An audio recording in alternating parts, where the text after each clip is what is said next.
you are a visitor, so to speak, on in terms of what's happening with people in your constituency. So yes, so the easiest and and they say the local government is the closest arm of government to the people, or closest tier of government to the people. And but it's not as been as effective in Nigeria, and it's not just Lagos, but really nationwide, because they are, for quite a long time, their monies were owned by the state. So they only got monies released to them in tranches to pay salaries. But there's been a policy now that says that local governments should get their monies directly so that they can be held accountable for the monies that they're receiving rather than their money passing through the state government's accounts. Thank you for mentioning that last bit. Given that power, I mean, do you think it will make administration easier on a local government level? It should, honestly, because it allows people to focus on their immediate community. We, as Nigerians, we focus a lot on Abuja, which is right and it's wrong. It's right because, and this is the way I like to explain it. If I'm talking about anything that's at the federal government, it doesn't matter if you're in Taraba or Enugu. We're talking about the same person. So it amplifies voice. It's louder, so to speak. But if we're talking about state level things, when people in Taraba are complaining about their states, I don't answer them because I don't live in Taraba. So I can hear and understand that, oh, okay, that's what you're going through. Okay. And I keep it moving because I'm not in Taraba. So unfortunately, that's part of why we tend to hear a lot more things that are federal and everybody focuses on the president, even though there's some things that are not his business, quite frankly. It's the state government that should do it. But it's just easier to blame him because all of us are blaming him together. So it's loud and everybody can hear that we're upset. But technically, you should face your governor in Taraba. Let me face my governor in Ondo and let everybody be all right. So, yeah. Like that you mentioned that because it's so easy to blame the head. You know, anything goes wrong, it's like Buhari this, Yeah, Buhari that, oh, exactly. Buhari government, oh, Buhari. Forgetting that your guy, your friend, the man that's the councillor or the chairman of the local government just around you, that you probably drink wine with Yeah. at the end of the day, is the man who is holding power and making sure that, you know, some of the things that you usually complain about is Yeah. fixed or done right, you know. So I mean, we tend to look outwards other than inwards. And I like that you pointed that out. We'll take a very quick break and come back to enumerate the processes and criteria for occupying some of these positions or these offices, because in recent times, it's been seen, or most of these offices are regarded as, you know, people have an alien perspective to them. They feel like these offices are out of their reach, and Right. not because everybody has a right to claim these offices or take on responsibility, but it just feels like it's secluded to a particular class. Let's break that down after this short break. If you just joined us, I'm having a conversation, an interesting conversation with Yemi Adamolekun. She's the executive director of Enough is Enough, championing the cause for better governance in Nigeria. Still with us.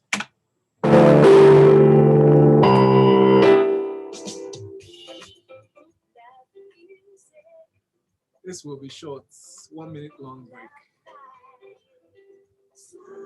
No problem. Thanks. Yes, pleasure. What does future forward banking mean to you? Speed, innovation, convenience, lifestyle goals, or just simply getting service that is designed just for you? Yeah, we thought you might like all of that and more. That is why we specially created Providus Bank for you to take care of your daily experiences. At Providus Bank, we believe that banking should be all about you and your business and how to get you to the next level. If you do not already have a Providus Bank account, please speak with our business concierge on 0700 77 684 387 or email businessconcierge at providusbank.com to switch to a future forward banking experience. Providus Bank. Future forward banking. All right, so back. Providus Bank. Future forward banking. Glad to know you're still there. You're listening to Smooth 98.1 Love Music, Love Life. My name is Valentine Ohu. I am joined by my special guest, Yemi Adamolekun, the executive director of Enough is Enough, campaigning for better governance in Nigeria. Before the break, she broke down the different levels of governments, the categories and levels of political offices held in Nigeria. And now we're going to get into the processes and criteria for occupying these positions. please send in messages to WhatsApp 0809-444-0981. This it can be regarded as political education, understanding political offices and political processes. It's important for us to understand these things. So when we're voting, we know who we're voting for, what we're voting for. Because it's not enough to jump on the bandwagon of, oh yeah, let's go vote. There's this populist mentality, that when everybody is going this way, everybody should follow because it seems right, because the crowd is doing it. But asking critical questions comes from a place of knowledge, right? And they say knowledge is power. Yep. And so the power lies in our hands as citizens. But how many people appreciate the extent of this power, how powerful the votes are, and the responsibilities behind your PVC? When speaking about processes and criteria for occupying these offices, so it's demystified, because the average man thinks that these offices are just it's kept for some special people who are connected and have godfathers and who have been, who have probably signed their souls away, so to speak. But can we demystify it? Because you've had over a decade experience in understanding politics in Nigeria and how these processes go on. Please break it down for us, starting with the processes and the criteria. Okay. I think the biggest challenge is that we are not really taught what a democracy is. So for a generation of people that grew up under military rule, for a generation of people that grew up under military rule, government is them. So you talk about them, and then you stay away from their way, so you don't end up in jail or don't end up shot. So in a lot of ways, we actually underestimate just what that does to how we think about government and how we engage government. A flip side of it also is that we, in a sense, almost deify people in authority. And that might be a function of our culture. So I'm a Yoruba girl. And if I see someone that's older than me, my default response is to kneel down and greet them. Now imagine if someone that's old enough to be your uncle, in some cases your father, is in office. The dynamics of power means that you engage them in a very deferential way. So you can't be asking that, uncle, that's 20 billion you collected. Please, what did you do with it? Because just culturally, it can seem to be rude or you're asking questions. But once you're in public office, it doesn't matter if you're my uncle. I'm addressing you in your office, not in your capacity as Valentine Ohu. I'm addressing you as Senator Valentine Ohu, as a public servant. But our culture also impedes the way we engage just because of how we see people in positions of authority. And then the last bit is religion. We're a very religious society. So because we pray a lot to God, we in a sense also cede power, that we don't do anything, we just wait for God to take control. So all those things play in our minds, the way that we engage government. And I think culturally as well, and I guess, for those who say we should go back to how we used to be governed, we were governed very, what's the word I'm looking for? Is it monarchical or authoritarian? The Oba's word is law, or the king's voice or the Eze's word is law. So that's also how we approach government in a way. So the understanding that in a democracy, I am giving you power in trust. So if in Smooth FM today, if somebody said you have choice of fried rice, jollof rice, or fada, and you people should agree on what you want, it will take a while. Some people will want fried rice. You can only have one. Yeah. Some people will want fried, some people will have one. So you will start arguing, no, now. Da, da, da, da, da. So that's the whole essence of having representatives. Because all 200 million people, even if we're 100 million adults, can't make decisions together. We all can't make decisions as impractical. So we elect people to make these decisions on our behalf. So they have that power in trust because they are working for us. But unfortunately, because we're not really taught how a democracy works, we think, as you rightly said, that it's only for special people. There are only certain people that can become politicians or do become politicians, and we don't engage as much as we should. Unfortunately, it pays politicians when people don't ask them questions. So they inadvertently also perpetuate that we are special people. Thou shalt not question, and we tell you what we want when we want to. So in terms of criteria for the different offices, to be honest, we've talked about this quite a bit in different fora. What is required? It's not a lot. I think most of them is that you need school certificate. or its equivalent. So nobody's looking for you to have a PhD. You're a citizen of Nigeria. Different ages for the different offices, senator, House of Rep, president, there are different age requirements. And then you're a member of a political party and sponsored by that party. It's pretty much that simple, to be honest. There's really nothing special Mm. that who can decide that they want to run for office. So there's no particular requirement that says maybe you need to understand the Constitution, you need to have studied So, it back to. He says, "Oh, I love that answer. That summarizes it." if, if no such if thing. if the qualification is school certificates, I mean, how? I don't know. I feel it's rhetorical, but I'll ask it anyway. I mean, what part does your level of intelligence or intellect play in that, in holding political office? Because not all school sets holders are smart. And also it says to at least the school, and then okay, let's even say this. It has to be educated to the at least up to at least the school certificate level. It doesn't even say you require a school certificate, to be honest. It just says you have to be educated up to that level. So I think there was a one politician who didn't have it, and there was a court case. And I think his lawyers actually made the case that it didn't say he must have a school certificate. So he went to Form 6 and he didn't graduate, but you people just say educated to that level. So does that mean he must have a certificate? I don't even remember how the court ruled. But Yes. the fact that it's that vague it speaks to how when the constitution was being crafted, which is why some people say the constitution is a bit of our problem. Yes. When the constitution was being crafted, the thought of what was required to lead a multi-religious, multi-ethnic, multilingual country like Nigeria wasn't really thought through very deeply. And it's not to say that people with PhDs or who have master's degree are innately better. I would even focus less on education, but more on track record. What have you done? I mean, at the point where in our introduction, you talked about enough is enough organizing debates. And for us as an organization, that's why we're very particular about it. Because it provides an opportunity to actually engage candidates on what have you done? What is your track record? Have you managed more than one person in your life? Like, have you ever run an office? Do you have people working for you? Do you produce anything? Do you generate revenue and pay salaries and know how a system works, how processes work?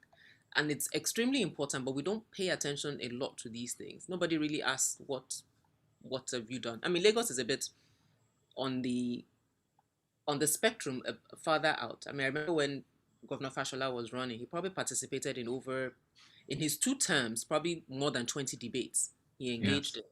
Because as a person, he believes in the value of debates and believes in the value of an intellectual conversation around what do I bring to the table. So you're right. There is no requirement of that in our constitution, even though a number of years ago, one of the senators, I believe, tried to pass a motion that debates should be required at the presidential level. So anybody who wants to run for president should be forced to participate in a debate. But the way they've set it up, unfortunately, which we opposed to, was they wanted to make it a government commission. So government will appoint the people that will be in the commission to organize a debate. And we thought it would not be very fair, so to speak. So you can require it, but it doesn't need to be organized by government. Like the media houses can do it, which it's been done in the past. Mm. As well. Yeah. Mm. So you're That's right. in, We don't place the requirements we place on who governs us and manages our money is really very low. Like mm. it's a level of criteria that 90% or 95% of businesses would not accept for employees at the management level, if you think about it that way. So an employee wants to employ an MD, a deputy MD, a chief marketing officer, CIO, like C-suite level staff, management level staff. The criteria that we use for who governs us will be thrown in the dustbin or even burnt. Will not fly Yes. at all. At all. Yes. Because I notice most times when we bring up KPIs, the need for key performance indicators, so conversations of governance is swept aside. Like, guy, why are you bringing Western ideas into this conversation? It seems so far-fetched Yep. that, and it worries me because it makes me wonder, okay, so if you can't if you can't introduce KPIs, to the expectations of these political office holders or officers, how do you now expect qualitative governance if we're going to really come down to the quality of service we receive? And speaking of service, thank you so much for explaining it very clearly. We don't see it that way. I mean, these people are deified, borrowing your words, and seen as gods that are ruling over us, which shouldn't be. Well, we'll come back. We'll take a very brief break. I see the calls coming through. 0144899981. We'll take some of your calls and then speak to the responsibilities of these office holders. So at least we can start to appreciate that these people are responsible for certain things that we should question them about. Stay with us here on Smooth.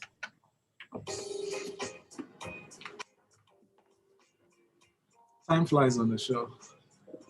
Already 20 minutes. It really does. I haven't been on radio in a while. When you were saying we'll be back, I just looked at it and said, oh my God, is it 8:40 already? Yeah. It's interesting. Thank you so much. I like how clear you are with your thoughts. Thank you. I'm glad I'm communicating. Thank you. To take care of your daily experiences at Providence Bank, we believe that banking should be all about you and your business. So welcome back. I'll be asking you to state the primary responsibilities of these different levels of governance that you mentioned, from local governments to states to federal. Okay. Yeah. States as well.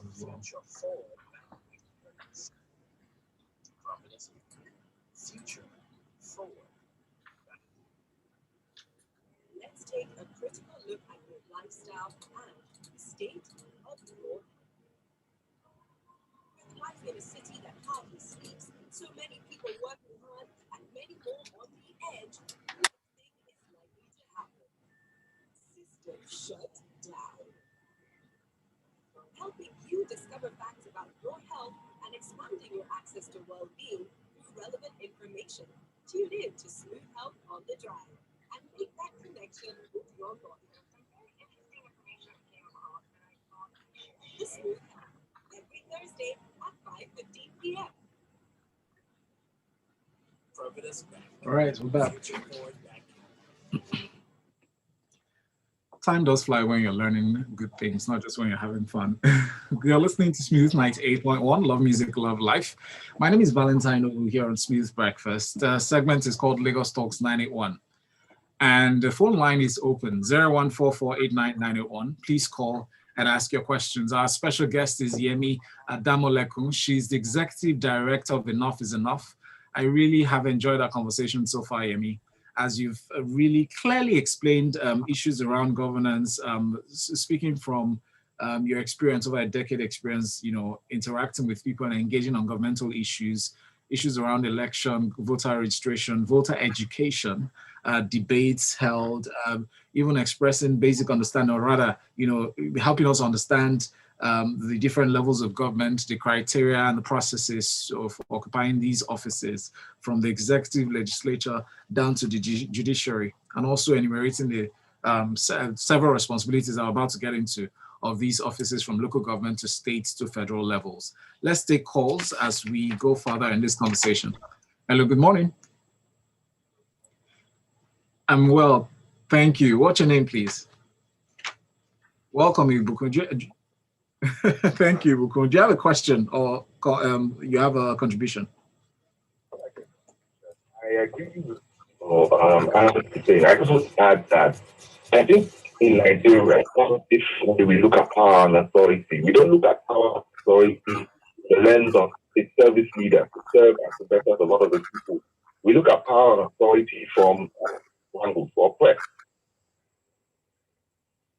Hi, Ibuku. Okay. Come up, it will show you better. When you are registering in university, the people that will take your file, they will show you better.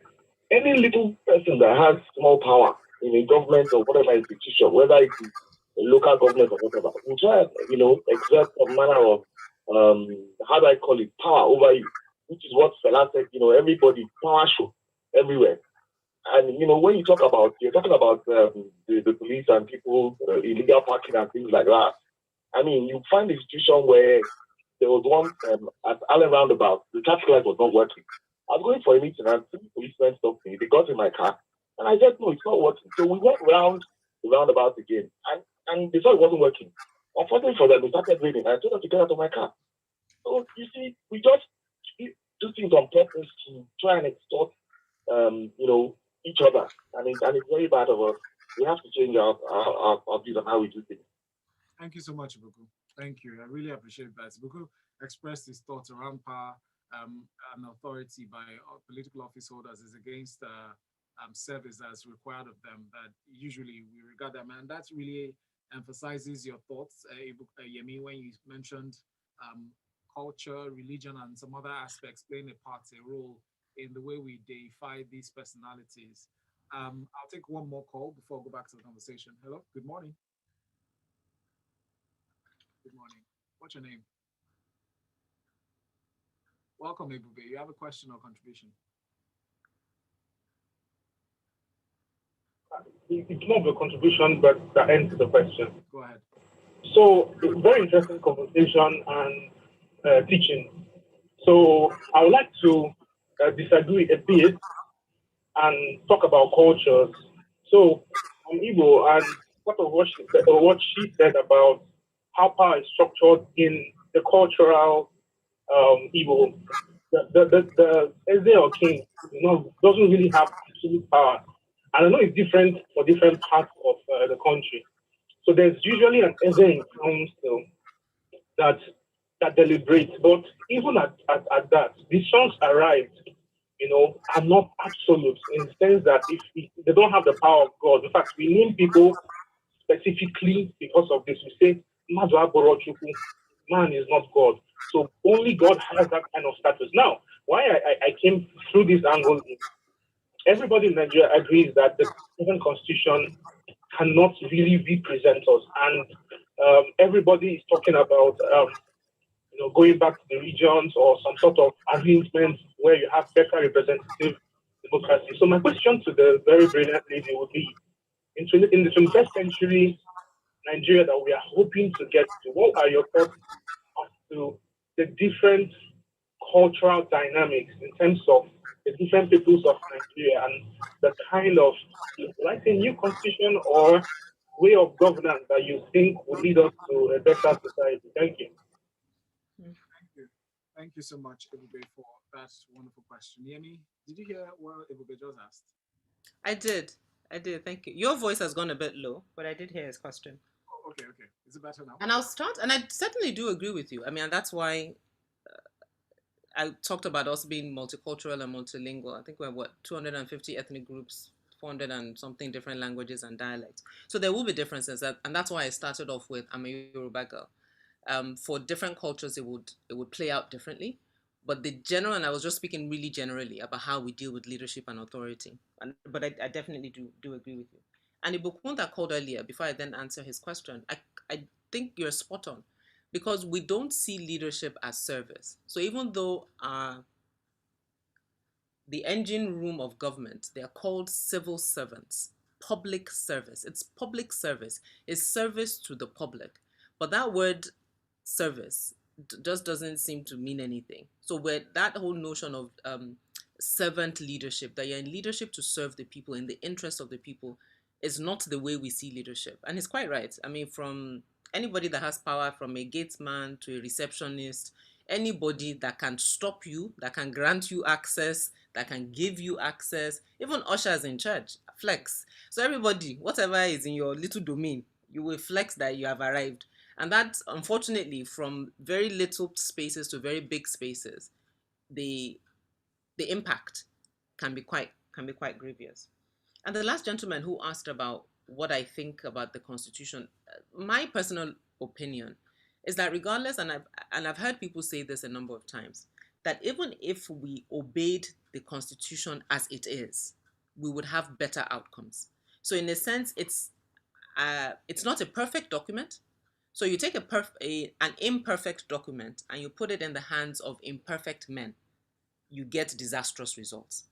So what a lot of the agitation, at least the way I see it, is that because unfortunately our value system has gotten so bad as to where we are now in 2021, we cannot assume that we're going to have good men, and I mean men loosely, men and women, who will take the contents of the Constitution and want to implement it, not necessarily by its letter, but by its spirit, for equity and justice. So, in the absence of that, let's kuku have a new one, knowing that man is desperately wicked. We have all turned to whatever. So, let's just have a new one that, in a sense, checks everything with the knowledge that if you don't have it spelt down the way it should be spelt down, don't assume someone will take the spirit of the document. And I think more fundamentally, because for a lot of Nigerians, it's not working. So there must be a sense that Nigerians, the people in the country, can have a say that this document that's supposed to govern how we relate to each other is not working for me. So that must mean something. That must mean enough that those who we've given power and trust listen to us saying that this document you are using is not working. Let's write another one so that all of us feel a part of this country. My dear friend, sister Aisha Yusufu always says, no Nigerian should be more Nigerian than any other Nigerian. And she's just trying to say that everybody must feel a part of this country. So if we get to a point where some parts feel that they're being marginalized, things are not fair, then we're really not all Nigerians together, quote unquote. And that's a strong indication that there's a problem. Yes, Because, indeed. yes, inequity is just announce that. Thank you so much, Yemi. Very quickly, can we just, Yemi, can you spell out the responsibilities of some of these political officers, the office holders? Right? Sure. So your legislators have 5 primary functions. And so legislators, these are people at your National Assembly or State House of Assembly. And their main roles are where's my little book here? Here we go. Appropriation, so they pass the budget. So at the National Assembly, they're passing your federal budget. At your State House of Assembly, they're passing the state budget, so the Lagos State government budget. At both levels, they're making laws. So all the laws that govern how we behave, that promote peace, order, they are passed at the federal level or at the state level. And then representation. So my State House of Assembly member is supposed to be in the State House of Assembly talking about what we want in Ikeja, this constituency. And that's what he's advocating because this is what his constituents want. And that's representation. Then oversight. And this is a critical role for the legislative arm of government to oversee what the executive arm is doing. So if the governor, who is the executive, is not doing the right thing, it's the job of the legislators to call him to order, ask him questions, summon him to come and present, ensure that they're spending money correctly, probe if they think there's corruption. So that's why it's a bit of a challenge when the executive and the legislature are either too cozy and you begin to wonder if anybody's asking anybody any questions, or they're constantly fighting and then no work gets done. So you need a happy medium where it's a respectable relationship of ensuring that they're in service to the people. And then lastly, as we tend to see on TV, they consent to appointment. And we tend to see that a lot more at the federal level. So if they want to appoint a minister, you know that they have to come into the Senate and they ask them questions. Or sometimes they don't ask them many questions and say, take a bow and you can be going. So I just saw this notes just so that I clarify. So the councillors, even though that's the legislative arm at the local government level, they don't pass any laws, but they sort of regulate the affairs of the local government. So they are not law-making bodies like the State House of Assembly or the Federal or the National Assembly, but they regulate, which is why they're kind of lumped under the local government legislator, but they don't pass any laws. And then your executive, it's kind of, they pass a budget, they execute, you have commissioners for different areas, education, health, and that's their job to deliver on that. And it just also a reminder that the commissioner is the only appointee, so to speak, and the essays that go with him. But the real engine room of any of these ministries are the civil servants that work in those places. So commissioner come, commissioner go, civil servants stay the same, and they are the ones that are working, and it's their career. So they retire at 35 years of service or 60 years of age, if I'm not mistaken. So that's pretty much it in a nutshell. Very clear. Thank you so much, Yemi. Yemi Adamoleku is the executive director of Enough is Enough. She campaigns for better governance in Nigeria. Enough is Enough is a coalition of Nigerian youth advocacy groups to promote better governance and political accountability in the country. Besides the concert, petitions, protests, and workshops that you've organized to call attention to violence being committed by Boko Haram, insurgency, freedom, calling for freedom for the kidnapped Chibok girls, high remuneration of and denial of visa for elected officials who travel abroad for medical care. Are there other programs or activities that you've engaged or organized that we should know about? I think one of the interesting ones that I actually enjoyed working on is breaking down the provisions of how to recall legislators. So the Constitution actually allows you. So we were talking earlier about how we engage public office holders or elected officials. We tend to wait for 4 years. Sometimes we do, and if people use it, and sometimes people don't, because it's every 4 years you can vote and say you didn't serve me well, so I'm going to try somebody else and put them in office. Sometimes it works, sometimes we engage, sometimes we don't. But the legislature is actually quite unique because you don't have to wait for 4 years. You can actually recall the person who represents you and say that you're not quite doing your job well. Those of us that voted for you want you back at home.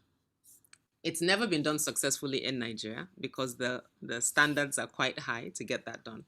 But I think it was a fun experiment, or not experiment, research project into sort of simplifying it and educating Nigerians about that. One of the things that we're working on now is sort of pushing this conversation from of the NSAS police brutality. What could that look like? What could a more efficient police look like? But again, that's within the larger context of how governance works in Nigeria. Because one of the challenges that we talk about is because we have a federal police, you can have someone who is serving in Yoruba land but doesn't speak Yoruba. And it makes it very difficult for him to protect people he cannot communicate with. Yes. And so that's also part of why there's an advocacy for sort of state police or community policing as it is framed. So it's more engaged with the community and provide meeting the needs of the community. But yeah, on our Office of the Citizen campaign is really the broad one that we champion a lot, for citizens to understand that they have the highest office in a democracy, because everybody that has a political office, they basically work for you. You employed them to represent you.